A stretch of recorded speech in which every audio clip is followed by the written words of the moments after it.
What is going on in the welterweight division right now? The division has completely stalled since 2018 began, and there are no solid plans moving forward. Not a single fighter in the top 10 is booked for a fight right now. These guys are injured for the time being, these ones highlighted, and then these fighters are free to fight. Usman has fought in 2018, so we'll give him a pass.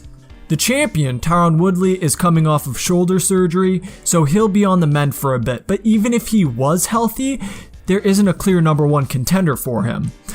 Thompson is also injured according to Ariel Helwani, and if he was healthy, there's no way they'd book a trilogy fight between him and Woodley.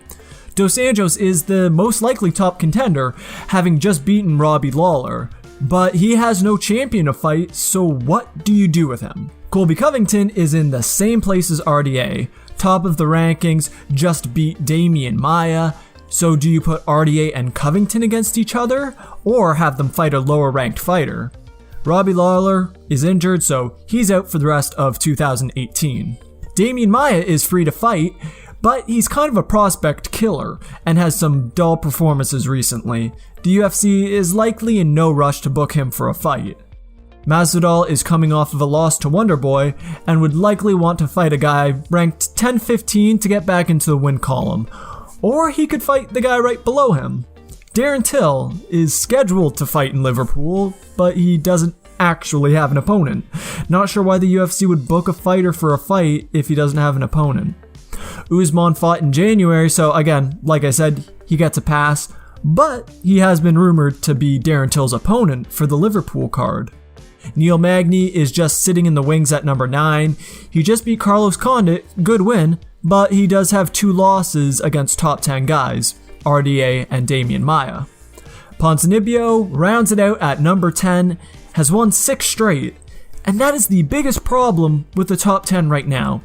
There are so many fighters that are on hot streaks, or considered rising prospects in the division. Covington, Till, Usman, Ponzinibbio. They can't be matched up against each other, or else the UFC is knocking off a potential prospect. All of the veterans are injured, Woodley, Thompson, and Lawler, and the highest ranked guy, Rafael dos Anjos, is a former champion. He's not going to want to fight one of these rising prospects, he's just looking for a belt. The welterweight division is in a stalemate right now. There's too many prospects that want to fight top talent, but not enough veteran tough talent to fight them. The UFC will have to start putting some of these matchups together where prospects fight prospects so that the division can actually progress while Tyron Woodley is on the sidelines. If the UFC does that, we'll have a clear number 1 contender for when Tyron Woodley returns.